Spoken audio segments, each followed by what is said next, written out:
ప్రభు నామమున ప్రియులైన మీ అందరికీ వందనములు శుభములు తెలియజేస్తూ ఉన్నాను. యుద్ధములో అమాయకుల మరణము దేవునికి ఆమోదయోగ్యమా? గడిచిన కొన్ని వారాల క్రితము 2 భాగాలు మనం చెప్పుకొని ఉంటున్నాం. అందులో 7 సందర్భాలని ధ్యానించి ఉంటున్నాం. ఒకటి, దేవుని స్వభావము ఎలాంటిది అని, అలాగే నరహత్య చేయకూడదు అని దేవుడు సూచించినటువంటి విషయము. అందున మూడవది, అమాయకులను చంపకూడదు అనేటువంటి విషయాన్ని ఎరిగి ఉంటున్నాం. అలాగే యుద్ధాలలో రకాలు ఎన్ని విధాలుగా ఉంటాయి అనేటువంటి విషయాన్ని తెలుసుకొని ఉంటున్నాం. అలాగే మనుషులపై ప్రతీకారము అనేది మనుషులు చేయకూడదు, దేవుడే న్యాయము తీర్చువాడు, దేవుడే ప్రతీకారమును తీరుస్తాడు అనేటువంటి విషయాన్ని ఎరిగి ఉంటున్నాం. ఇక అమాలేకీయులు, అమోరీయులు ఆయా సందర్భాలలో మోయాబీయులు, సిరియనులు, అషూరియన్లు, బబులోనియన్లు, పాలస్తీనియన్లు, ఏదోమీయులు రకరకాలైనటువంటి ప్రజల మీద యుద్ధము చేసి చంపమన్నది దేవుడే అనేటువంటి సంగతిని మనము ఎరిగి ఉంటున్నాం. ఇక ఈ దినమున మనం ధ్యానించబోతున్నటువంటి విషయము, చంపటం మూలంగా వారు ఎలా దిక్కులేని వారు అవుచున్నారు. చంపటం మూలంగా ఎలా దిక్కులేని వారు అవుచున్నారు. ప్రియ దేవుని వారలారా, బబులోనీయులకి ఇశ్రాయేలీలను అప్పగించాలి అనేటువంటి ఆలోచన ఎన్ని రకాలైనటువంటి పరిస్థితులు చోటు చేసుకున్న తర్వాత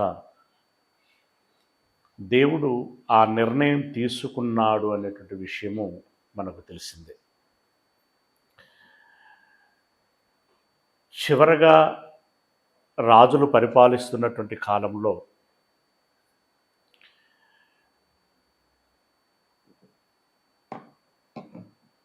వారు తప్పు చేస్తున్నారు అని దేవుని చేత హెచ్చరించబడుచున్నప్పటికీ వారిలో మార్పు రాలేదు, కనీసం ఆలోచించలేదు.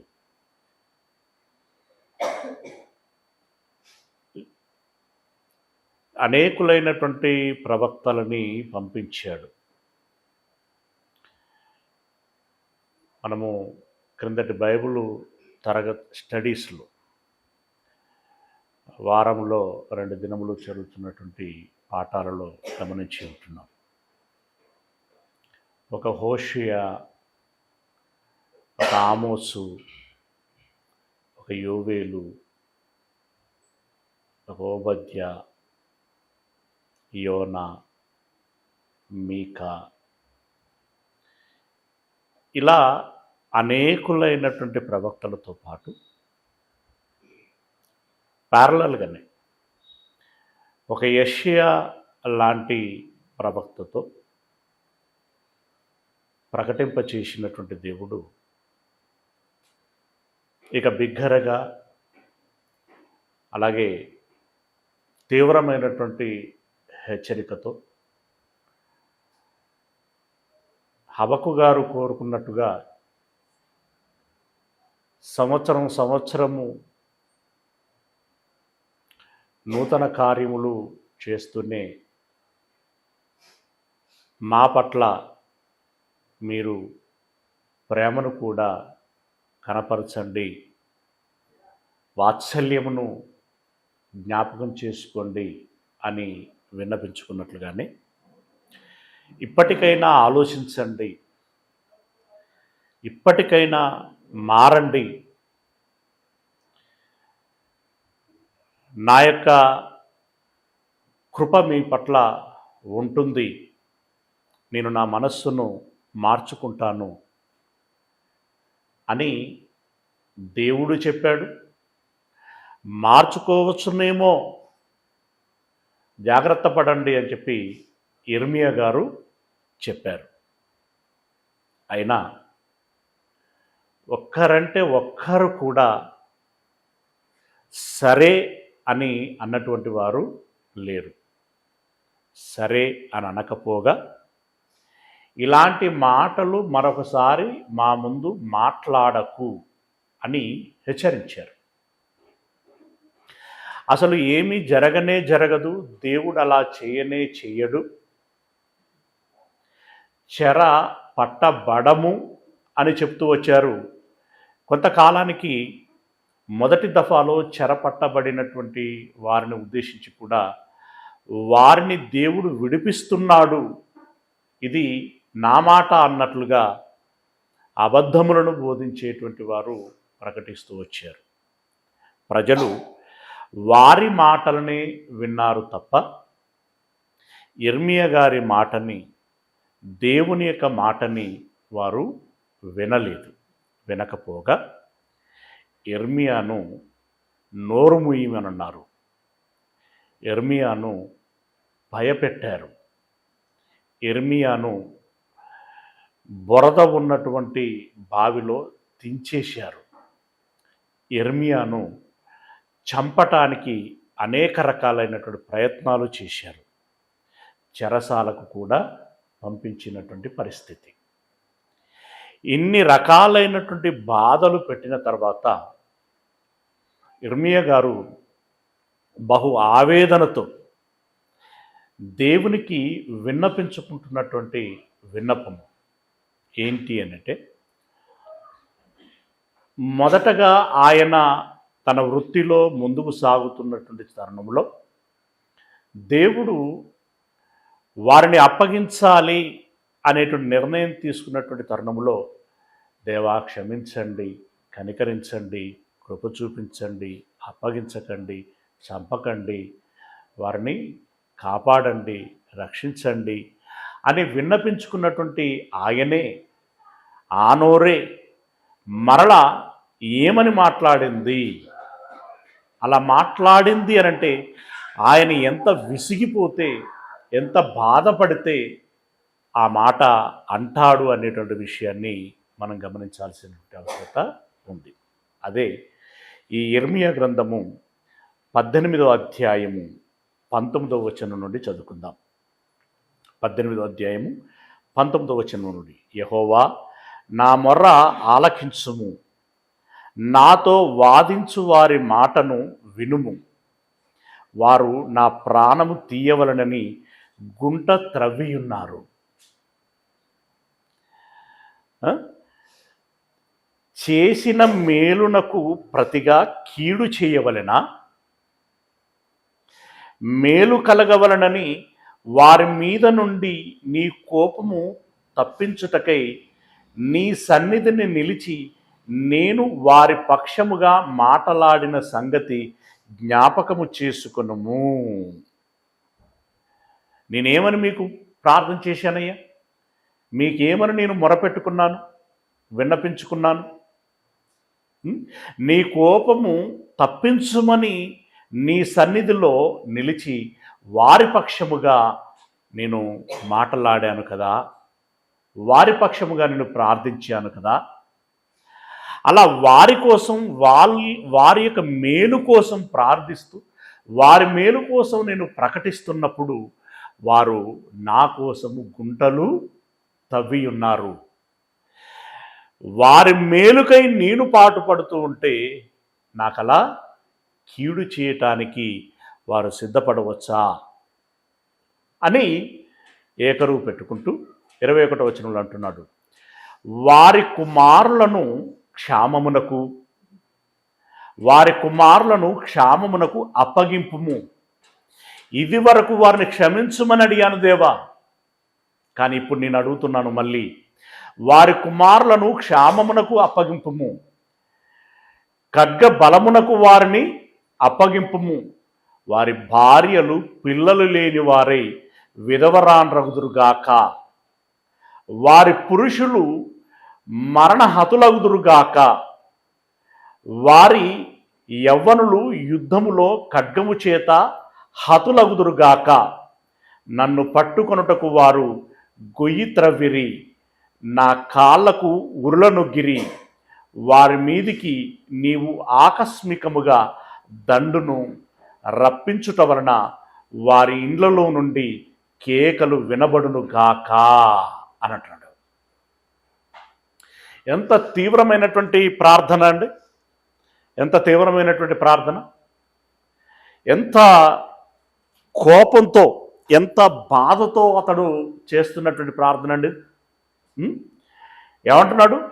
వారి పురుషులను చంపేసిండి, వారి పిల్లలని క్షామమునకు అప్పగించుము, వారి భార్యలు భర్తలు లేని వారు అగుదురుగాక. ఒక్కొక్క మాట ఒక తూటాలా ఉంది, ఎంత తీవ్రంగా అన్నాడు. మళ్ళీ 21వ వచనం, వారి కుమారులను క్షామమునకు అప్పగింపుము అంటే వారికి కరువు వచ్చునుగాక. ఇది వర్షం లేకుండా పోవటం మూలంగా వచ్చే కరువా? క్షామం అంటే లేమి, అంటే తండ్రులను చంపటం మూలంగా, తల్లిదండ్రులను చంపటం మూలంగా పిల్లలు దిక్కులేని వారై పోషణ లేక కలిగేటువంటి క్షామమా? మొత్తానికి వారిని క్షామమునకు అప్పగింపము, ఖడ్గ బలమునకు వారిని అప్పగింపుము.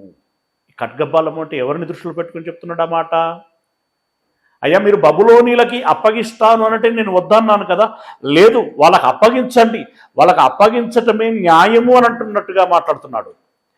వారి భార్యలు పిల్లలు లేని వారై విధవరాండ్రగుదురు. పిల్లలు లేని వారంటే వారసులు లేరు, విధవరాండ్రంటే భర్త లేడు. అంటే భర్తను పోగొట్టుకుందరుగాక, పిల్లలను పోగొట్టుకుందరుగాక, అంటే వారి భర్తలను చంపేయండి, వారి పిల్లలను చంపేయండి, వారి పురుషులు మరణహతులగుదురుగాక, అంటే వారి భర్తలు చంపబడుదురుగాక, వారి యవ్వనులు యుద్ధములో ఖడ్గము చేత హతులగుదురుగాక. యుద్ధం చేసేటువంటి వారు యవనస్తులు కనుక వారు హతులగుదురుగాక. స్వయాన దేవుడు వారిని అప్పగించటానికి నిర్ణయం తీసుకుంటే, అంటే చంపేయడానికే నిర్ణయం తీసుకుంటే, యిర్మీయా గారు వద్దని ప్రార్థన చేశారు. మొదటగా చెప్పి చెప్పి చెప్పి విసిగిపోయి వద్దన్న ఆ నోరే ఏమంటున్నదంటే, అయ్యా మీరు తీసుకున్న నిర్ణయమే సమంజసకరము, వారిని చంపేయండి అని అంటున్నాడు. యవ్వనస్తులను చంపేయండి,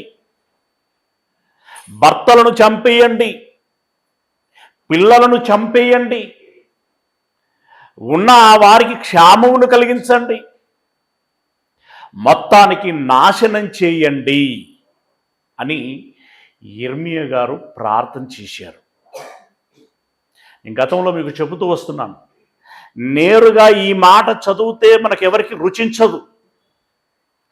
భక్తుడేంటి ఇలా ప్రార్థన చేయటం ఏంటి, దేవుడేంటి దాన్ని వినటం ఏంటి, దేవుడు దానికి సరే అనటం ఏంటి, దేవుడే చంపేస్తాను అని చెప్పి నిర్ణయం తీసుకోవటం ఏంటి అని మనకు అనిపిస్తూ ఉంటుంది.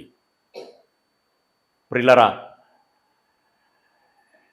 లోకము ఈరోజు నడుచుకుంటున్నటువంటి నడతను బట్టి ఎన్ని రకాలైనటువంటి ఆకృత్యాలు, ఎన్ని రకాలైనటువంటి నేరాలు, ఘోరాలు, అఘాయిత్యాలు, దారుణాలు చేస్తున్నారండి. ఒకటా రెండా? నావారు నీవారు అనేటువంటి వ్యత్యాసము లేకుండా అందరి విషయంలో అత్యంత నీచ నికృష్టమైనటువంటి దారుణమైనటువంటి కార్యక్రమాలకి ఉపక్రమిస్తున్నటువంటి వేళ వారి విషయంలో కుటుంబ సభ్యులైన, సమాజమైన, చట్టాలైన, ప్రభుత్వాలైన, పోలీసు యంత్రాంగమైన, న్యాయ వ్యవస్థ అయినా ఏం చేస్తుంటుంది? అలాంటి వారిని నిలవరించాలని ప్రయత్నం చేస్తున్నారా లేదా? కట్టడి చేయాలని ప్రయత్నం చేస్తున్నారా లేదా? మితిమీరి పోతున్నారు అన్నప్పుడు ఎన్కౌంటర్లు చేస్తున్నారా లేదా? మరణశిక్షలు విధిస్తున్నారా లేదా? జీవిత ఖైదులు విధిస్తున్నారా లేదా? ఇవన్నీ జరుగుచున్నాయి. ఇవన్నీ జరుగుచున్నప్పుడు ప్రజలు ఏం చేస్తున్నారు? ఇలాంటివి ఆపాలని అనలేనటువంటి పరిస్థితి. అనకపోగా ఒకవేళ అలాంటి వారి విషయంలో ఉదారతతో ఉన్నట్టయితే ప్రభుత్వం ఏం చేస్తున్నది? పోలీసు యంత్రాంగము ఏం చేస్తున్నది? అలాంటి వారిని పట్టుకోరా, నిలవరించరా, అలాంటి వారిని ఉండనీయొద్దు, అసలు చంపేయాలి అని ప్రజలు అంటున్నటువంటి పరిస్థితి మనం చూస్తూ ఉంటాం. మెడలో గొలుసులను తెంపేటు దొంగలు ఉంటారే, పాపం ఒక పెద్ద ఆవిడ ఏదో పని మీద దారిబడి వెళుతూ ఉంటుంది. మెడలో వీడికి ఏదో కనబడుతుంది. దాన్ని తెంపుకుపోవాలనేటువంటిది వాని ఉద్దేశం. ఆ తెంపుకుపోతున్నటువంటి క్రమంలో అది తెగకపోతే, కొంచెం బలంగా ఉంటే ఆమె ఆ రోడ్డు మీద బోర్లా బొక్కలా పడిపోయేటువంటి పడిపోవటం, ఇలాంటి పడిపోవటం కాదు, ఒక్క ఉదుటిన వాడు లాగటం మూలంగా ముందుకు మొగ్గి ముక్కు, మూతి, తలతో సహా ఆ రోడ్డుకు ఖరుచుక పడాల్సినటువంటి గుద్దుకుంటుంది.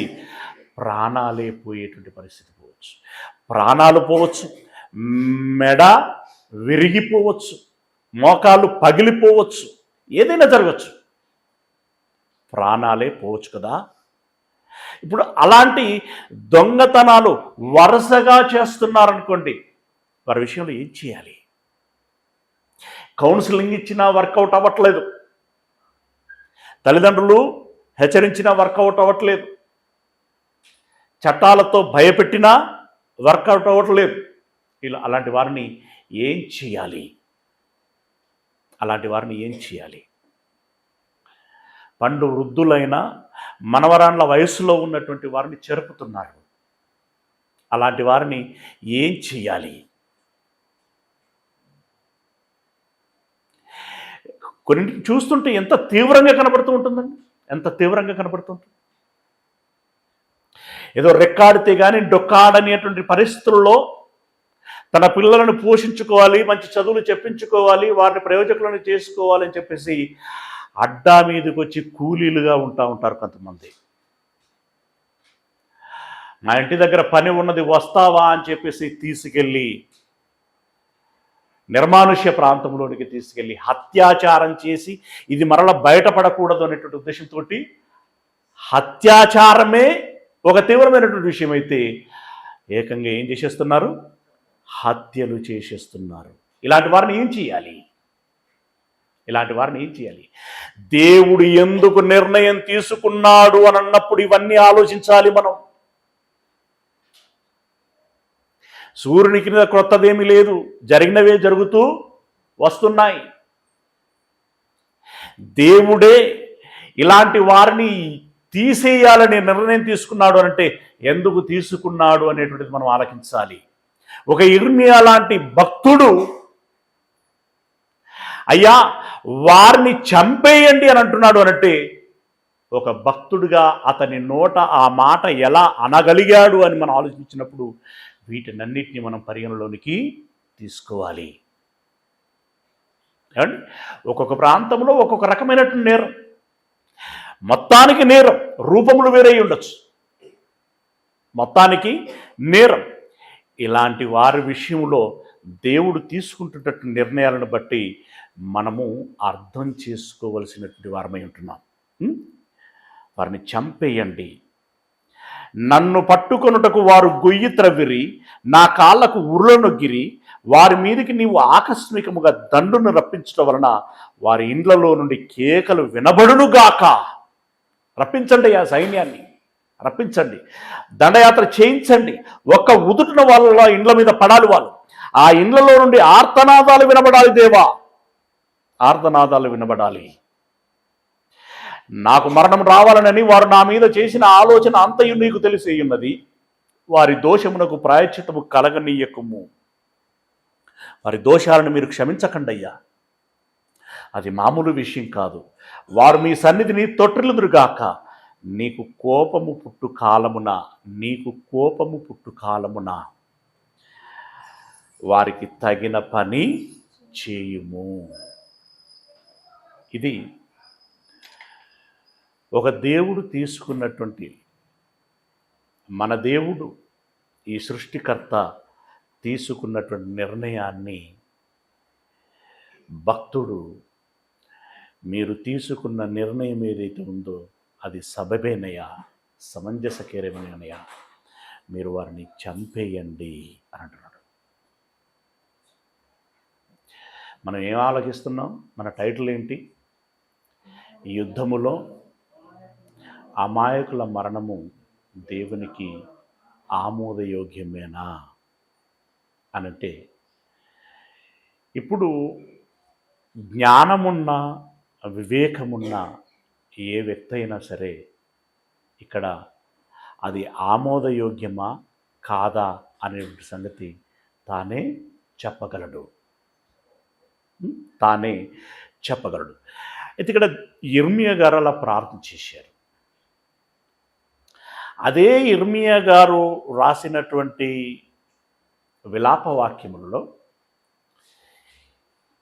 ఈ బబులోనీయులు రాకమునుపు ఐగుప్తీయులు దండయాత్ర చేశారు, అలాగే అషూరియన్లు దండయాత్ర చేశారు. ఇదంతా మనకు ఏంటి, ఇదంతా అది అవసరమా అన్నట్టుగా ఉండొచ్చు. కానీ చరిత్రను మనము విస్మరించలేము. సమస్య మన దాకా వచ్చినప్పుడు కానీ దాని తీవ్రత ఏంటి అనేటువంటిది మనం గుర్తించలేము. అలాంటి పరిస్థితి మనకు రాకుండా ఉండాలి అనంటే చరిత్రను మనం నెమరు వేసుకోవటం అనేటువంటిది మనకు అవసరం.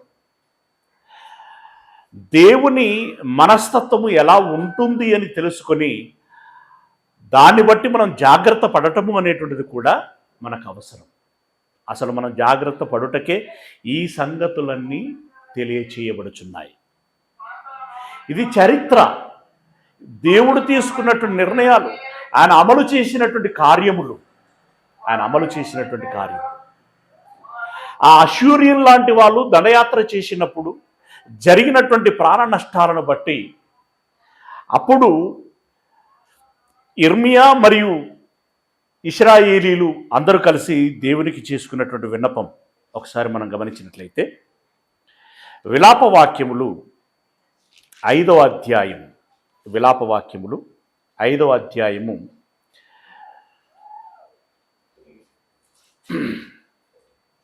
1వ వచనం నుండి, యెహోవా మాకు కలిగిన శ్రమ జ్ఞాపకము చేసుకొనుము, మాకు కలిగిన శ్రమ జ్ఞాపకము చేసుకొనుము. దృష్టించి మా మీదికి వచ్చిన నింద ఎట్టిదో చూడుము. మా స్వాస్థ్యము పరదేశుల వశమాయెను. అంటే మా ఊర్లు, మా పట్టణాలు, మా గృహాలు, మా సమస్తము పరదేశుల వశము అయ్యింది, స్వాధీనమైంది. మేము దిక్కులేని వారము, తండ్రి లేని వారము, మా తల్లులు విధవరాండ్రయ్యిరి. మా ఊర్లో మా బావి నీళ్లు ద్రవ్యమిచ్చి త్రాగవలసి వచ్చింది. నిన్నటి వరకు ఎన్ని కావాలంటే అన్ని తీసుకుని వాడుకున్నటువంటి మేము కనీసం ఈరోజు త్రాగునీళ్లను కొనుక్కొని త్రాగవలసి వచ్చింది.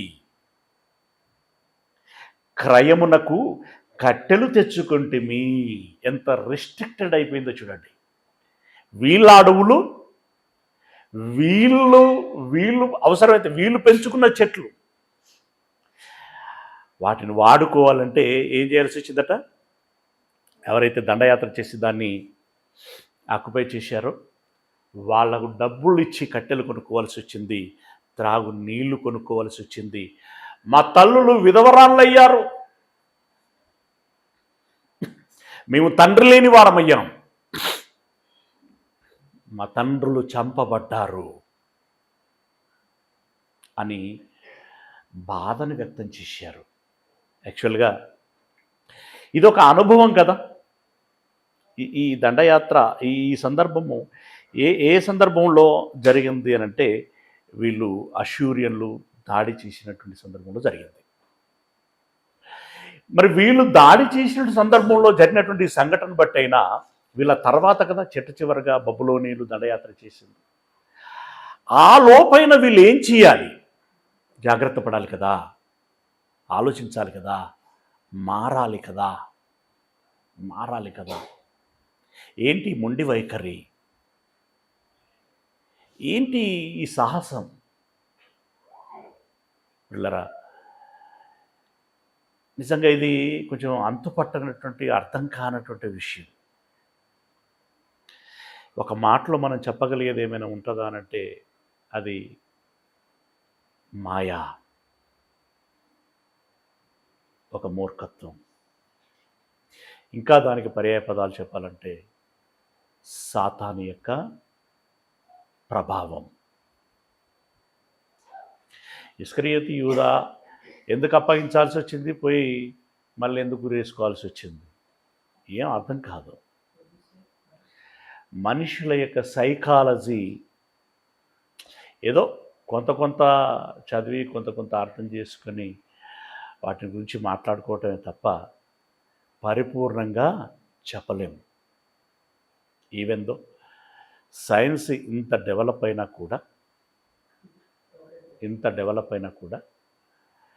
మనిషి మెదడును పరిపూర్ణంగా చదవగలిగినటువంటి వారు ఇప్పటికీ లేరు. అదో విచిత్రమైనటువంటి నిర్మాణము, విచిత్రమైనటువంటి స్పందన దానిది. దీనికి పరిస్థితులు, కారణాలు ఏమైనా ఉండొచ్చు, కానీ మనిషి ఇలా ఎందుకు స్పందిస్తున్నాడు అనేటువంటిది చాలా ఆలోచించదగినటువంటి విషయము, అర్థం చేసుకోవాల్సినటువంటి విషయం. రైట్. ఏదేమైనప్పటికీ ఇక్కడ చెప్పబడుచున్నటువంటి మాట ఏంటంటే, ఎందుకు చంపబడుతున్నారు అన్నప్పుడు క్రిందటి వారంలో మనం ఆలకించాం. అమోరీలు మారటానికి ఎంత సమయం ఇచ్చాడు? 430 సంవత్సరాలు కదా. అమాలేకీలు మారటానికి ఎంత సమయం ఇచ్చాడు? 400 సంవత్సరాలు. 400 సంవత్సరాలు. పిల్లరా, అంతంత సమయం అంటే హెచ్చరించి అంతంత సమయం ఇచ్చి మారుమని చెప్తున్నాడు. చిన్నపిల్లల విషయం, వాళ్ళ వర్షన్ మనం ఆలకించాం. వాళ్ళ గురించి అసలు డిస్కస్ అవసరమే లేదు. ఇక పురుషులు ఎందుకు చంపబడుతున్నారు, యవనస్తులు ఎందుకు చంపబడుతున్నారు, వాళ్ళు స్త్రీలు ఎందుకు విధవరాలు అవుతున్నారు, ఆ స్త్రీలో కూడా కొంతమంది ఎందుకు చంపబడుచున్నారు అనంటే, వారు వాస్తవాన్ని ఆలకించకపోవటం, సృష్టికర్తకి భయపడకపోవటం, ఆయన హెచ్చరికని పట్టించుకోకపోవటం, ఒక నిర్లక్ష్య వైఖరి. అన్నింటికంటే మిన్నగా వారి సుఖం, సంతోషం, ఆనందం తదితరమైనటువంటి ఏవైతే ఉంటాయో దానికి సంబంధించినటువంటి స్వార్థం, తాత్కాలిక సుఖం, సంతోషం, ఆనందం ఏదైతే ఉంటుందో మనిషి వాటికి ఆకర్షితుడవటం, వాటికి ప్రాధాన్యతనివ్వటం, ఎప్పుడో జరుగుతుంది, ఏదో జరుగుతుంది, ఆయన ఇలా ఉండమంటున్నాడు, అలా చేయమంటున్నాడు అంటే ఎప్పుడో అనేటువంటి ఆ మాట, ఆ విషయం వారిని నిర్లక్ష్యంలోనికి తీసుకెళ్తున్నది. ఇక ఆయన అనేటువంటి విషయంలో చేసినప్పుడు చూద్దాంలే అనేటువంటి పరిస్థితుల్లోనికి వెళ్ళిపోతున్నది. ఇన్స్టాంట్గా మనకేం కావాలి, ఇన్స్టాంట్గా మనకేం కావాలి. అందరూ అలాంటి అభిప్రాయాలతోటే మోస్ట్లీ ఉంటారండి. ఇప్పుడైతే తిను, ఇప్పుడైతే త్రాగు, ఇప్పుడైతే ఆనందించు. ఇప్పుడు ఈ ఆల్కహాల్ కానీ, ఈ మాదక ద్రవ్యాలు కానీ స్వీకరిస్తే వాటికి అడిక్ట్ అయిపోతే ఆరోగ్యం దెబ్బతింటుంది, మానసికంగా దెబ్బతింటాం, తర్వాత మృత్యువే వస్తుంది అని తెలియదా? తెలిసి ముందు తీసుకునేటప్పుడు ఎలా తీసుకుంటాడు? ఏదో బాగుంటుందట, ఎలా ఉంటుందో చూద్దామని తీసుకుంటాడు. అవునా? అలా తీసుకున్నటువంటి అతను ఏమవుతాడు? చివరికి అవి లేకపోతే ఉండలేను అనేటువంటి స్థితికి వెళతాడు. ఇప్పుడు వీళ్ళందరినీ ఏమనాలి?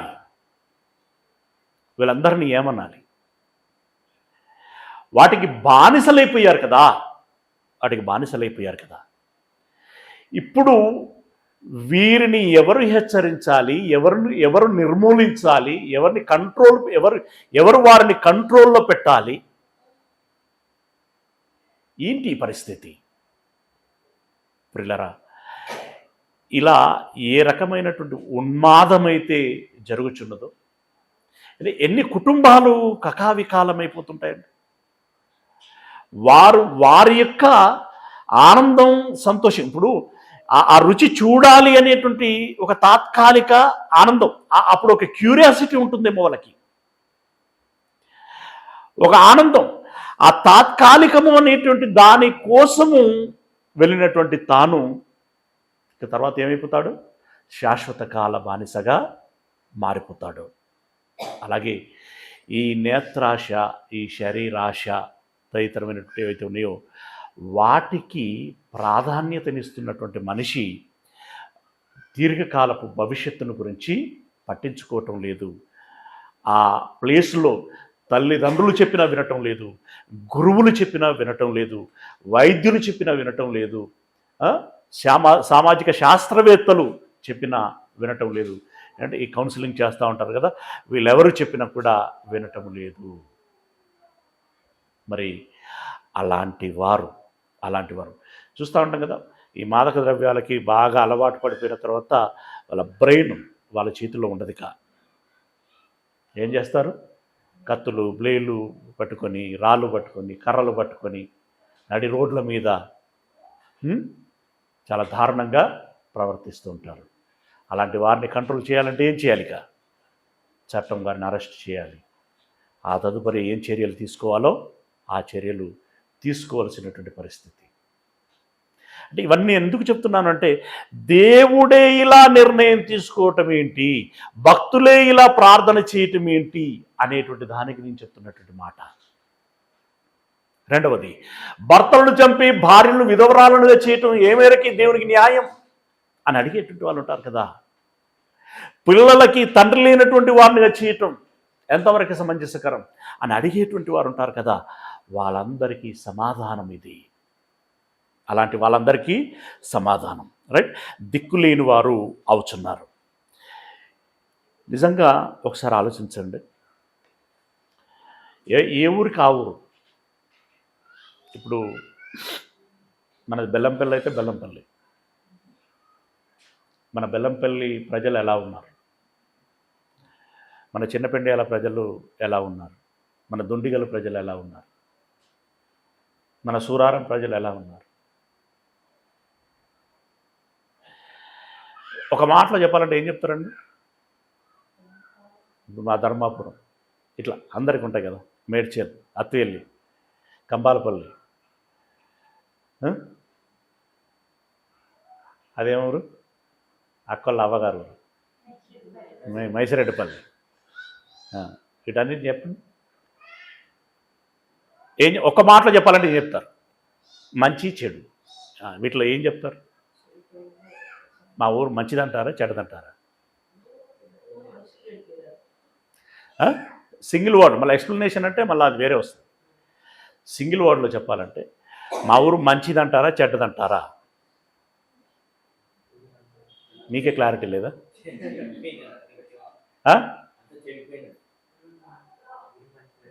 ఎవరా? బెల్లంపల్లి. అన్నూరులో ఒక లెక్క, మా ఊరు ఒక లెక్క అంటావా? ఏమనిపిస్తుంది మామూలు? మంచిది.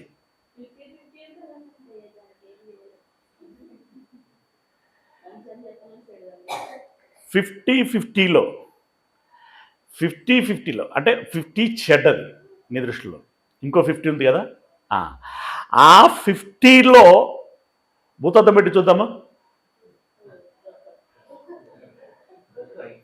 ఏంటి దొరకరు?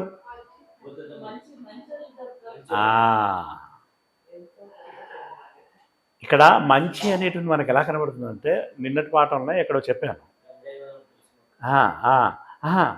ఇప్పుడు మేబీ మన ధర్మవరంలో చెప్పాను. ఒక వైట్ పేపర్ తీసుకొని నువ్వు చేసిన మంచి పనులు, నువ్వు చేసిన చెడ్డ పనులు, కొంతమంది మంచి చేస్తారు వాళ్ళు, దాంతోపాటు చెడ్డవి కూడా చేస్తారు. ఇప్పుడు వాళ్ళు మంచోళ్ళా చెడ్డోళ్ళా?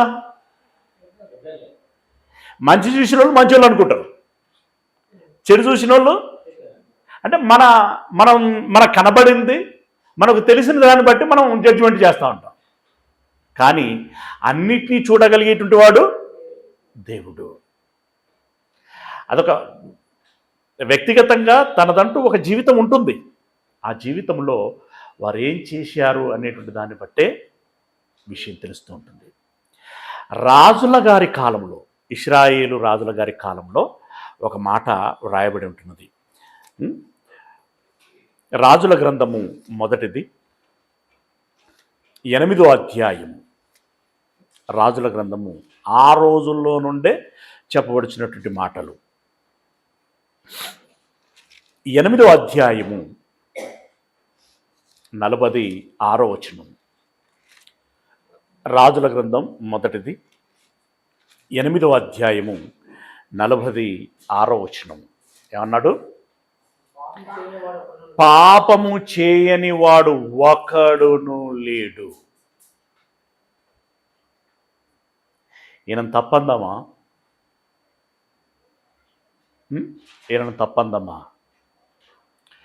ఒకడును లేడు. వారు నీకు విరోధముగా పాపము చేసిన ఎడలనేమి, నీవు వారి మీద కోపగించుకొని వారిని శత్రువుల చేతికి అప్పగించిన ఎడలనేమి, వారు వీరిని దూరమైనట్టు దగ్గరైనట్టు గాని ఆ శత్రువుల దేశంలోనికి చెరగా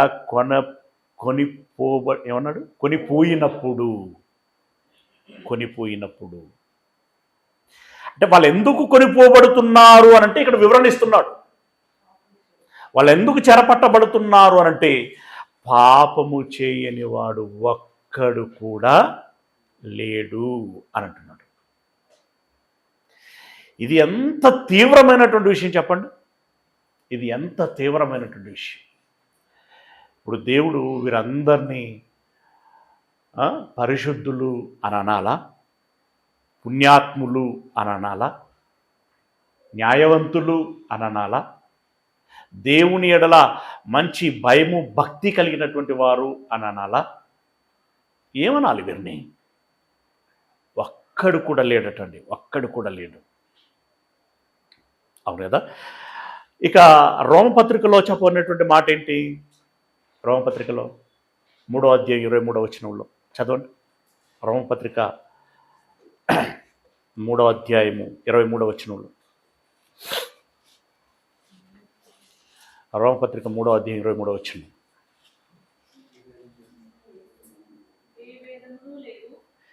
ఏ భేదము లేదు. అందరూ పాపం చేసి దేవుడు అనుగ్రహించు మహిమను పొందలేకపోతున్నారు. దేవునికి కనికరం లేదా, దయ లేదా, జాలి లేదా? అక్కడ అంత పెద్ద భూకంపం ఎందుకు రానిచ్చినట్టు? అంతమందిని పొట్టన పెట్టుకున్నాడు దేవుడు. పొట్టన పెట్టుకోవడానికి ఆయన ఆకలి అవుతుందా ఏంటి? ఆయన పొట్టన పెట్టుకోవటం ఏంటి?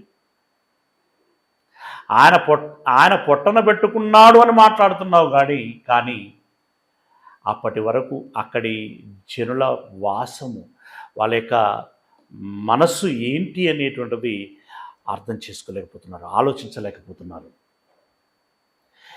దేవుడు ఆయన న్యాయవంతుడు. ఆయన ఏం చేసినా కూడా ఆలోచించే చేస్తాడు, అనాలోచనగా ఏది చెయ్యడు. ప్రతి దానికి ఒక లెక్క ఉంటుంది. ఒక దగ్గర భూకంపం రావచ్చు, మరొక దగ్గర సునామీ రావచ్చు, హరికేను రావచ్చు, కరోనా రావచ్చు, మళ్ళీ ఏదో పేరు చెప్తున్నారు, ఏమైనా రావచ్చు. ఆయన ఇవన్నీ హెచ్చరికలు చేయబడతాయి. మరొక దినానికి అవే నీకు అంబులై గుచ్చబడతాయి. మర్చిపోకూడదు. ఓకేనా? నీతిమంతుడు లేదు, పాపం చేయనివాడు లేడు, ఒక్కడైనను లేడు. అందరూ పాపం చేసి దేవుడు అనుగ్రహించేటువంటి ఆయన మహిమ ఇవ్వాలి అనుకుంటున్నాడు. అంటే ఆయన మనకి మంచి మేలుకరమైన జీవితాన్ని ఇవ్వాలి అనుకుంటున్నాడు. దాన్ని పొందుకోవటానికి ప్రయత్నం చేసేటువంటి వాడు లేడు. ఏమండి, దేవుని దగ్గరికి వచ్చేసరికి, ఒక మంచి విషయం దగ్గరికి వచ్చేసరికి, ఒక ఆరోగ్యకరమైన పరిస్థితి వచ్చేసరికి వ్యక్తిగతంగా ఈగోలు, నేను అసలు ఇది నేను చేస్తున్నటువంటి ఆలోచన, తీసుకున్నటువంటి నిర్ణయం, వేస్తున్నటువంటి అడుగులు దేవుని మనస్సును సంతోషపరిచేటువంటివా, దేవుని ఆంతరంగికమునకు ఇష్టమైనటువంటివేనా, లేదా వ్యతిరేకమైనటువంటివా, ఇవి భిన్నమైనటువంటివా, తప్పుడుగా మన పట్ల అభిప్రాయపడేటువంటి విధంగా అవకాశం ఇస్తున్నటువంటివా, లేదా సమంజసకరమైనటువంటివా? ఇవేమి మనం ఆలోచించమండి. మనం ఆలోచించాం. మనం తప్పులు ఒప్పులు అనేసరికి అఫ్కోర్స్ ఇందాక మనం చెప్పుకునేటువంటి ఈ పాపాలు, దొంగతనం, వ్యభిచారం, సో ఏవైతే ఉన్నాయో అవి నేరాలు. కానీ అవి మాత్రమే నేరాలు అనుకుంటే పొరపాటు. చాలా చాలా సూక్ష్మమైనటువంటి విషయాలు కూడా ఉంటాయి. ఒక పిల్లవాడు తన తండ్రికి వ్యతిరేకంగా మాట్లాడటం కూడా ఒక నేరం. ఒక తల్లికి వ్యతిరేకంగా మాట్లాడటం కూడా ఒక నేరం. తన గురువును తప్పుడుగా, మొన్న ఏదో సంఘటన చెప్తున్నారు, గురువు చేత స్టూడెంట్ పాదాలు పట్టించారని. అది నేరం కాదా? ఇలాంటివి ఎన్నో ఉంటాయి. ఇప్పుడు బాగా చదువుకోరా అని చెప్పి నెత్తి నోరు కొట్టుకొని అమ్మా నాన్నలు చెప్తూ ఉంటారు పిల్లలకి. అది పట్టించుకోరు. అది నేరం కాదా? నేరం. ప్రార్థన చేయరా అని అంటాడు, వినడు, నేరం. బైబిల్ చదువురా అని అంటాడు, వినడు, నేరం. చర్చికి వెళ్ళరా అని అంటాడు, వెళ్ళడు, నేరం. అబద్ధము ఆడకురా అని అంటాడు, ఆడుతాడు, నేరం. తల్లిదండ్రులకు లోబడాలి, గురువులకు లోబడాలి, సంఘ పెద్దలకి లోబడాలి, కాపరి గారికి లోబడాలి, దేవునికి లోబడాలి. లోబడం నేరం. ప్రతి దానిని బంగారం జోగేటప్పుడు ఎలా జోకుతారండి? వంకాయలు జోకినట్టుగా పోతే పోనీ అంటారా? వంకాయలు కూడా బరాబరి జోకుతున్నారు ఇప్పుడు. అవునా? గ్రాములు కాదు కదా, మిల్లీ గ్రాములు కూడా తేడా రాకూడదు. అందుకే ఎలక్ట్రానిక్ త్రాసులు వచ్చాయి. మరి దేవుడు జోకుతే అసలు దీంతో పోల్చలేం. అంత ఖచ్చితంగా ఉంటుంది. ఆయన చూసే సూక్ష్మ దృష్టి ఒకటి ఉంటుంది. మనము కొంచెం పెద్ద వాటిని, మనకు పెద్దయే కనపడతాయి. మన మనసుకి చిన్నవి కనబడవు, ఆయన సూక్ష్మమైనటువంటి వాటిని కూడా చూస్తాడు. కాబట్టి మనం ఏం చేయాలి? మనకెంత తెలుసు, మనకెంత అనుభవం ఉన్నది అనేటువంటిది కాదు ఇక్కడ. మనం ఎంత సూక్ష్మంగా చూడగలుగుచున్నాము విశ్లేషించుకోవాలి. నేనేంటి?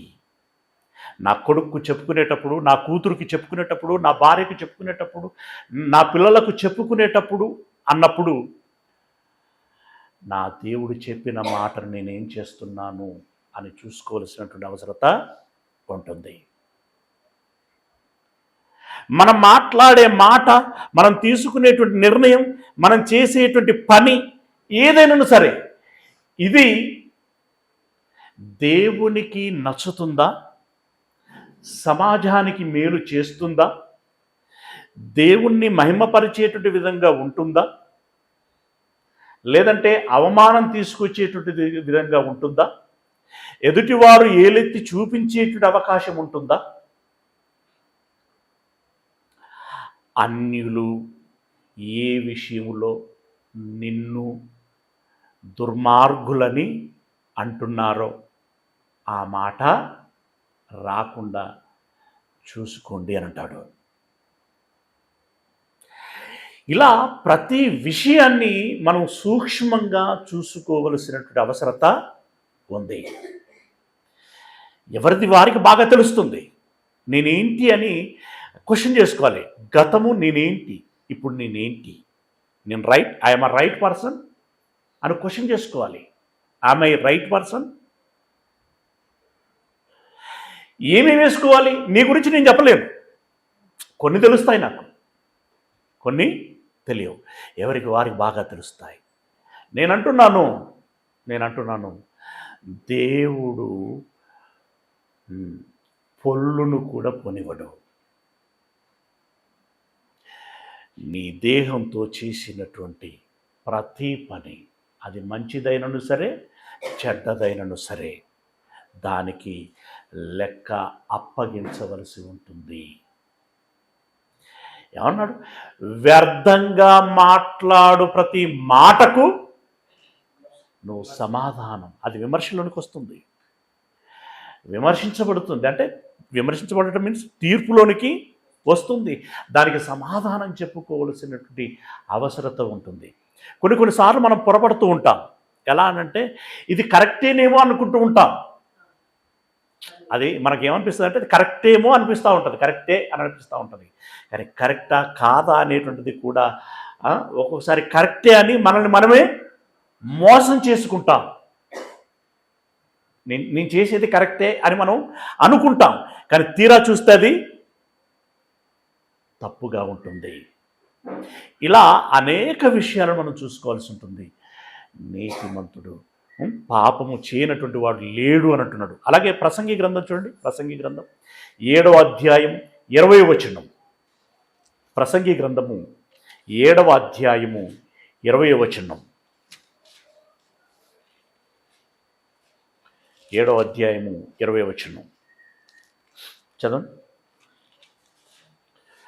ప్రసంగి గ్రంథం 7వ అధ్యాయం 20వ వచనం. పాపము చేయక మేలు చేయుచుండు నీతిమంతుడు భూమి మీద ఒక్కడైనను లేడు. పాపము చేయకుండా పాపం చేస్తూ మేలు చేసే వాళ్ళు ఉంటారు. అర్థమవుతుందా? పాపం చేస్తూ మేలు చేసేటువంటి వారు ఉంటారు. ఇటు పాపం చేస్తారు, అటు అన్నదానం చేస్తారు. ఇటు పాపం చేస్తారు, అటు వస్త్రాలని పంచుతారు. అన్నదానం వస్త్రాలు మంచివే, కాదనట్లేదు. మరి పాపం సంగతి ఏంటి? వీళ్ళు ఏమనుకుంటారంటే ఇది బ్యాలెన్స్ చేస్తుంది అనుకుంటా ఉంటారు. నో, దేని కొలత దానికే, దేని తీర్పు దానికే. పాపము చేయకుండా మేలు చేయుచుండు నీతిమంతుడు భూమి మీద ఒక్కడును లేడు. ఇప్పుడు జలప్రలయం తీసుకురావటం కరెక్టేనా? ఒకనాడు. మరి ఇప్పుడు రేపొద్దున ఈ భూమి బ్రద్దలైపోతుంది, లయమైపోతుంది అని అన్నాడు. ఉం? ఆ రోజులు ఎలా ఉంటాయని చెప్పారు మత్తయి సువార్తలు కానీ మా లూకా సువార్తలు కానీ. శ్రమలు, యుద్ధములు, రాజ్యముల మీదకి రాజ్యములు. ఇప్పుడు గాజాలో మారణహోమం జరుగుతుందంటే మన హృదయం ద్రవిస్తుంది. కానీ పూర్వపరాలేంటి? అదే ఇంకొక దేశం ఏంటి? ఉక్రెయిన్. పూర్వపరాలేంటి? ఆలోచించాలి కదా ప్రతిదాన్ని. మనకు తెలిసింది కొంత, జరిగింది ఎంతో ఉంటుంది. అది ఎరిగిన వాడు దేవుడు, దాని లెక్క సరిచేయగలిగేటువంటి వాడు దేవుడు గనుక అతడే దాని విషయంలో సరి అయినటువంటి నిర్ణయం సరి అయినటువంటి కాలంలో తీసుకోగలడు. దేవుణ్ణి తప్పు పట్టగలిగే అంత శక్తి మనకు లేదు, అంత జ్ఞానం మనకు లేదు, అంత అవగాహన మనకు లేదు. మనం చాలా చిన్నవారం, మనుషులంగా మనం చాలా చిన్నవారం. పెద్ద పెద్ద మాటలు మాట్లాడుతాం దేవుని విషయంలో. మనకేం తెలుసని, ఎంత తెలుసని? నీ ఆలోచన ఏంటి? నీ జ్ఞానం ఏంటి? నీ వివేకం ఏంటి? నీ చట్టం ఏంటి? నీ శాసనం ఏంటి? ఎంత? నువ్వెంతటోడివి, ఎన్నటోడివి. మరి దేవుడు? ఆలోచించాలి కదా, ఆలోచించాలి. ఇవేం ఆలోచించకుండా దేవునికే పాఠాలు చెప్పేటువంటి నన్నంతగా మాట్లాడుతూ ఉంటాడు. అది తప్పు. దానికి కూడా లెక్క చెప్పుకోవాల్సి ఉంటుంది. మళ్ళీ దేవుణ్ణి నీవు అడిగావు అనంటే, అడగటం వరకు ఓకే, తప్పు పట్టావు అనంటే దానికి కూడా లెక్క చెప్పుకోవలసి ఉంటుంది. రైట్. ఇప్పుడు ఈ 3 సందర్భాలలో మనకేం చెప్పబడుతుంది? భూమి మీద మంచోడు లేడు. మరి ఎవరున్నారు? చెప్పండి, ఎవరున్నారు? పాపులు అంటే ముందు పెద్ద చెప్పండి. ఈ సూక్ష్మం అంటే ఇక కొంచెం టైం పడుతుంది, కొంచెం లెక్క దాన్ని కరెక్ట్గా చెప్పండి. పాపం అంటే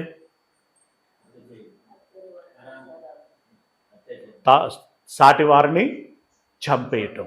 తర్వాత అత్యాచారం, చెరపటం. అవునా? చెరపటం అన్నప్పుడు ఎవరో అన్నప్పుడు ఓ తిరిగి ఉంటుంది ఆలోచన, మనోళ్ళే అన్నప్పుడు ఇంకో రకంగా ఉంటుంది ఆలోచన. తర్వాత ఇంకా మోసం. పాపం కాయ కష్టం కూరగాయలు అమ్ముకోనో లేకుంటే ఏదేదో పనులు చేసుకొని చిట్టీలు కడతారు. అవి 10 లక్షల చిట్టి. ఇక ఎండింగ్కి వచ్చింది, రేపు మాపు ఎత్తుకుంటున్నాం అనగా ఇల్లు ఉండదు, దానికి తాళం వేసి ఉంటుంది, ఆ వ్యక్తి కనబడదు.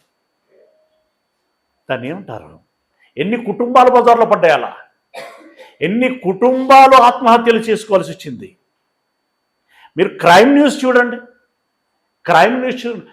మనం అంటే అది ఇష్టం ఉండదు కాబట్టి పెద్దగా మనం దాన్ని పట్టించుకోం. బట్ ఇలాంటి సందర్భాలు, ఎందుకు దేవుడు ఇలా చేస్తున్నాడు అన్నప్పుడు ఇవన్నీ మనం గమనించాల్సి ఉంటుంది. ఇప్పుడు ఇక్కడ లూటీ చేసి, ఇక్కడ మోసం చేసి, ఇంకెక్కడికో వెళ్ళి అక్కడ అన్నట్టుగా బిల్డప్ ఇస్తూ ఉంటాడు. అక్కడ ఎంత మంచోడు, అక్కడ కూడా పోగానే ఎత్తుగడలేస్తాడు. ఏం చేస్తాడు? అక్కడ పోయిన తర్వాత మళ్ళీ అక్కడ ఏదో ధర్మకార్యాలు చేస్తున్నట్టుగా, ఏదో కమిటీలు వేసి ఈ కార్యక్రమాలు ఆ కార్యక్రమాలు చేస్తున్నట్టుగా షూయింగ్ ఇస్తాడు. అదంతా కూడా మంచివాడు అని అనిపించుకోవటం కోసం. అదొక మోసం. మంచివాడు అని అనిపించుకోవటం కోసం చేసేటువంటి పని కూడా ఒక మోసం. ఎందుకంటే లోపల ఉద్దేశం వేరు. అందరూ మంచివాడు అని నమ్మిన తర్వాత ఈ అసలు అస్త్రం బయటకు తీస్తూ ఉంటాడు. పిల్లరా, ఇవన్నీ జరుగుతూ ఉంటాయి. లోకంలో అందరూ పాపం చేసేటువంటి వారు. అయితే దేవుడు వాళ్ళందరినీ దృష్టిలో పెట్టుకుని చెప్తున్నటువంటి మాట ఏంటంటే, ద్వితీయోపదేశకాండం 22వ అధ్యాయము 22వ అధ్యాయం 22వ వచనం. 22వ అధ్యాయం 22వ వచనం చదవండి. 22వ అధ్యాయము 22వ వచనం. సారీ, నిర్గమకాండము 22వ అధ్యాయము 22వ వచనం.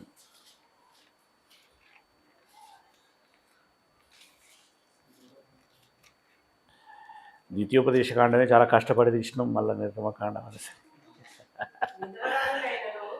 22వ అధ్యాయము 22వ వచనం.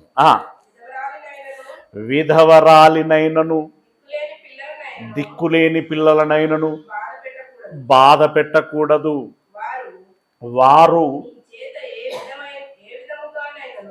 వారు నీ చేత ఏ విధముగానైనను బాధ నొంది నాకు మొర్ర పెట్టిన ఎడల నేను నిశ్చయముగా వారి మొరను విందును. వారి మొరను నేను విందును. నా కోపాగ్ని రగులుకొని మిమ్మును కత్తి చేత చంపించెదను. మీ భార్యలు విధవరాండ్రగుదురు, మీ పిల్లలు దిక్కులేని వారగుదురు. అంటే విధవరాలినైనను దిక్కులేని పిల్లలనైనా బాధ పెట్టకూడదు. ఒకవేళ పెడితే ఆ బాధ ఏందో నీకు తెలియాలి అనంటే నీ కుటుంబానికి కూడా ఆ పరిస్థితి పడుతుంది. వారు నీ చేత ఏ విధముగానైనను బాధ నుండి నాకు మొరపెట్టిన ఎడల నేను నిశ్చయముగా వారి మొరను విందును, అందుకు తగినట్టుగా నేను స్పందించదును. అంటే ఇటు ఒక మాటలో చెప్పాలంటే ఇక్కడ ఏం చెప్తున్నాడంటే, నువ్వేం చేస్తావో నీకదే చేయబడుతుంది, నీకదే చేయబడుతుంది. జాగ్రత్త అని అంటున్నాడు, జాగ్రత్త అని అంటున్నాడు. ప్రియ దేవుని వారలారా, ఇక్కడ అంటే ఇప్పుడు ఎన్నో విషయాలను మనం ఆలోచించుకుంటూ వస్తున్నాం. చిన్నపిల్లలు అనేటువంటి దాన్ని మనం అర్థం చేసుకున్నాం. కానీ ఓవరాల్గా మనం దీంట్లో ఆలోచిస్తే చంపుతున్నాడు అని అన్నప్పుడు ఇప్పుడు ఏ నేరం చేయనటువంటి వారు అనేటువంటి ఒక కాన్సెప్ట్ వస్తుంది. యాక్చువల్గా ఎవరు ఏ నేరం చేయనటువంటి అమాయకులు అనే మాట మనం అంటున్నాం చూడండి. అమాయకులు అని అంటున్న వాళ్ళే పెద్ద అమాయకులు. ఇందాక చదువుకున్న వచనాలలో మనకేముంది? పాపం చేయనివాడు ఎవడును లేడు. మరి ఇంత చిన్న పాపానికి అంత పెద్ద శిక్ష ఇస్తాడా? చిన్నది పెద్దది అనేటువంటిది నిర్ణయించేది దేవుడు. అది పెద్దదా చిన్నదా? ఎందుకంటే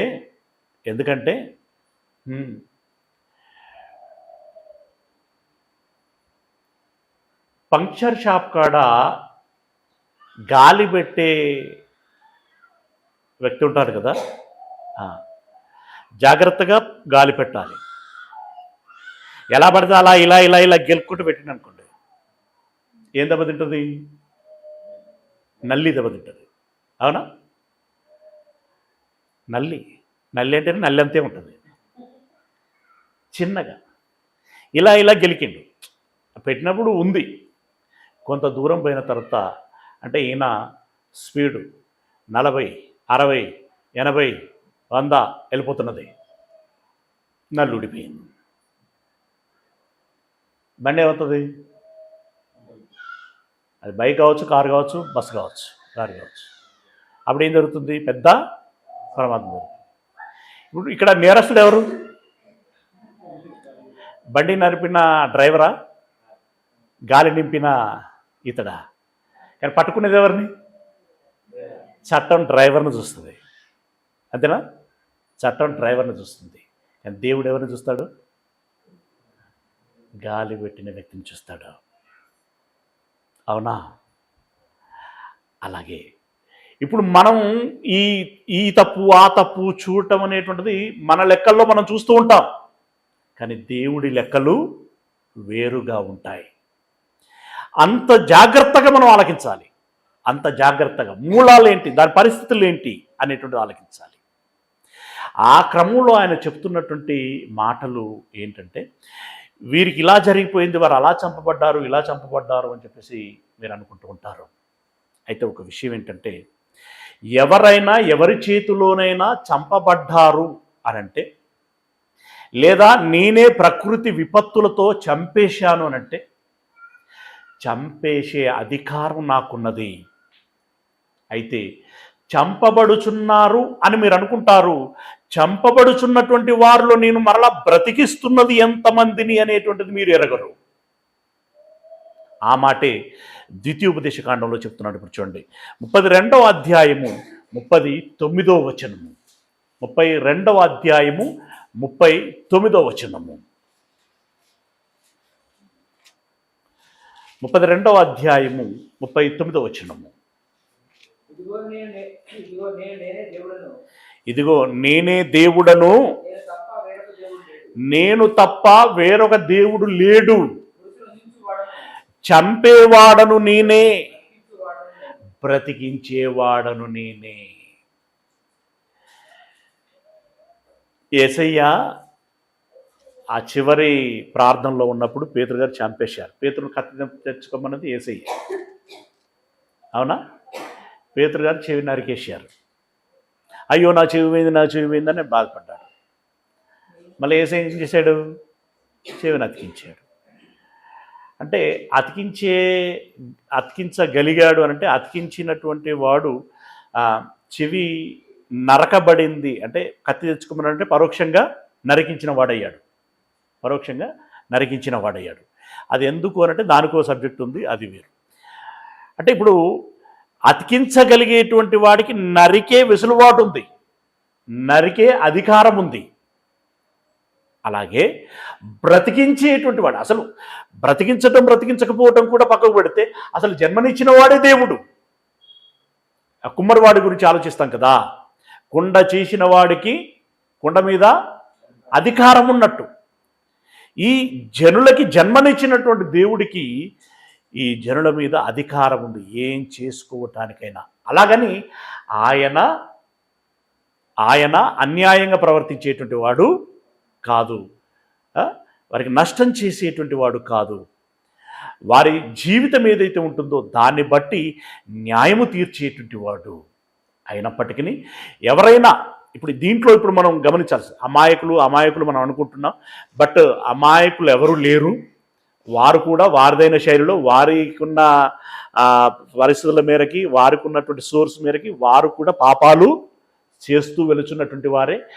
అయినా కూడా ఇంకెవరైనా అన్యాయం అవుతున్నారు అని అనుకుంటే వారి విషయంలో చెప్తున్నాడు. ఏమని? ఇప్పుడు ఇక్కడ ఏమన్నాడు? మళ్ళీ చదవండి. నేనే దేవుడను, నేను తప్ప వేరొక దేవుడు లేడు. మృతి నొందించువాడను నేనే, బ్రతికించువాడను నేనే. అంటే ఇప్పుడు అమాయకులు మరణిస్తున్నారు అని అనుకుంటే ఆ అమాయకులను బ్రతికించేవారు ఎవరు? దేవుడే. ఇక అన్యాయం ఎక్కడ జరిగింది? లేదు. అమాయకులకు అన్యాయము జరగనివ్వడు దేవుడు. మృతి నొందించువాడను నేనే, బ్రతికించేటువంటి వాడను నేనే.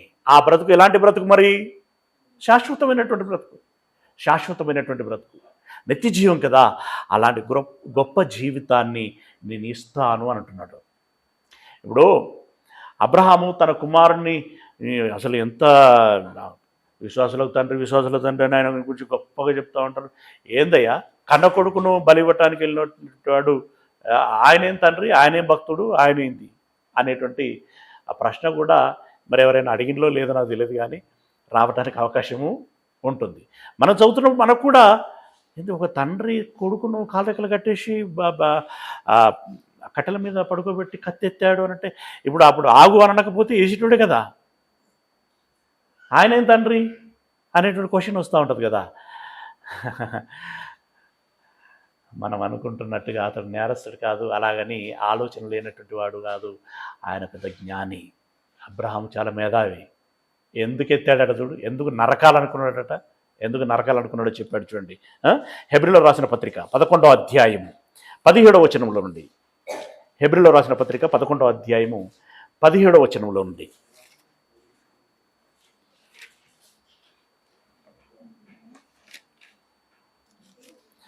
11వ అధ్యాయం 17వ వచనం. అబ్రహాము శోధింపబడి కాదు, అది సరి చేసుకోండి, పరిశోధింపబడి. దేవుడు శోధించేవాడు కాదు, ఓకేనా, పరిశోధించేవాడు. ఇప్పుడే రాసి పెట్టుకుంటే మీకు లైఫ్ లాంగ్ పనికి వస్తుంది. అబ్రహాము పరిశోధించబడి విశ్వాసమును బట్టి ఇస్సాకును బలిగా అర్పించెను. ఎవరు ఆ వాగ్దానములు సంతోషముతో అంగీకరించెనో ఇస్సాకు వలననైనది నీ సంతానము అనబడును అని ఏ అబ్రహాముతో చెప్పబడెను. ఆ అబ్రహాము మృతులను సహితము లేపుటకు దేవుడు శక్తిమంతుడని ఎరిగి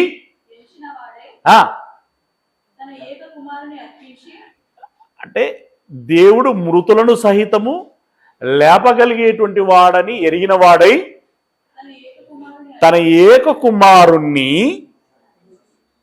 చదువు తన ఏక కుమారుణ్ణి అర్పించి ఉపమాన రూపంగా అని చెప్పి అక్కడ చెప్పాడు. అంటే తన కుమారుణ్ణి అర్పించాడు. ఏమని ఎరిగి అర్పించాడట? నేను చంపేసినా మళ్ళీ ఆయన బ్రతికిస్తాడు. అది నేను చంపేసినా మరలా ఆయన బ్రతికిస్తాడు. అంటే ఇప్పుడు బిడ్డలను చంపే తల్లులు మంచోళ్ళేనా? నీళ్ళ తొట్లలో వేస్తూ ఉంటారు, పుట్టగానే మురికి కాలువలలో పడేస్తూ ఉంటారు, చెత్త బుట్టల్లో పడేస్తూ ఉంటారు కదా కొంతమంది తల్లులు. కొందరుమంది అమ్మేస్తారు. ఆ కొన్నోడు వాడు పెంచుకునేటోళ్ళు కొంతమంది ఉంటే ఇంకా వాళ్ళు ఏమైనా చేసేటోళ్ళు ఇంకొంతమంది ఉంటారు. వీళ్ళందరూ మంచోళ్ళేనా? కాదు.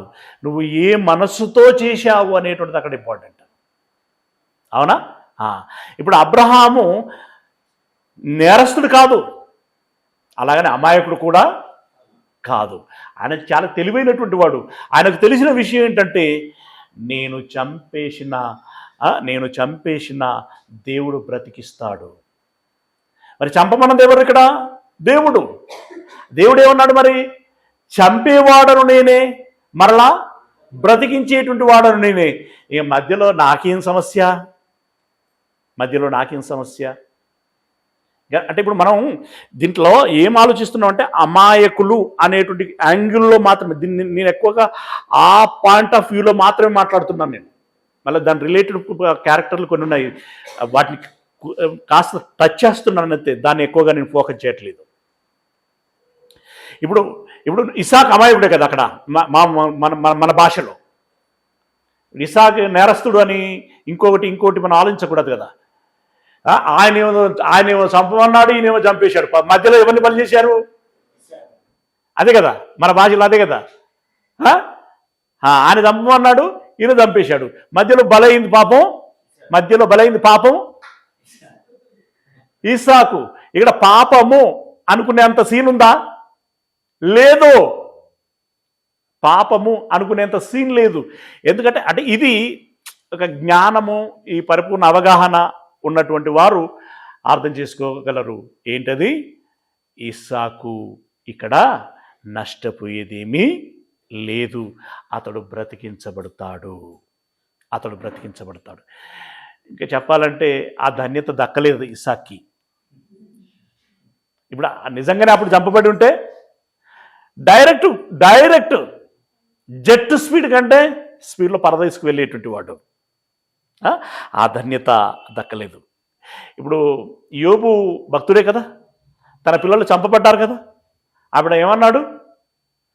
యెహోవా ఇచ్చెను, యెహోవా తీసుకునేను, దేవునికి స్తోత్రం అన్నాడు కదా. అంటే ఈ భక్తులు అనగలిగేటువంటి మాట ఇది. అవగాహన కలిగినటువంటి వారు అనగలిగేటువంటి మాట. కనుక ప్రియులారా, ప్రతి విషయాన్ని మనం సూక్ష్మంగా క్షేత్రస్థాయిలో గమనించాల్సి ఉంటుంది. నేనైతే ఈ విషయాలను బట్టి ఎక్కువగా అవగాహన చేసుకోవటానికి దోహదం చేస్తున్నటువంటి మాటలు అని భావిస్తున్నాను.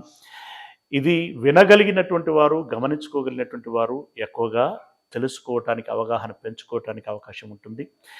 దీనికి ముడిపడి ఉన్నటువంటి మాటలు దేవుడు ఎన్నో రాయించాడు. 3 తరగతులుగా మనం చెప్పుకున్నాం. ఇంకా కూడా ఉన్నాయి. అవగాహన పెంపొందించుకోవటానికి చాలా సంగతులు ఉన్నాయి. అందులో చెప్పినట్టున్నాను మీ గతంలో 100 రెఫరెన్స్లు రాసి వడపోసి 40 రెఫరెన్స్లతో ఈ పాఠాలు చెప్తున్నాను మీకు. మరి ఇప్పటివరకు ఎన్ని రెఫరెన్స్లు వచ్చాయో నాకు నెంబర్ నేను కౌంట్ చేయలేదు. ఇంకా కూడా మనం పరిశోధించేది ఉంది. దేవుడు అవకాశం ఇస్తే వచ్చే వారం తెలుసుకునేటువంటి ప్రయత్నం చేద్దాం. ఓకేనా?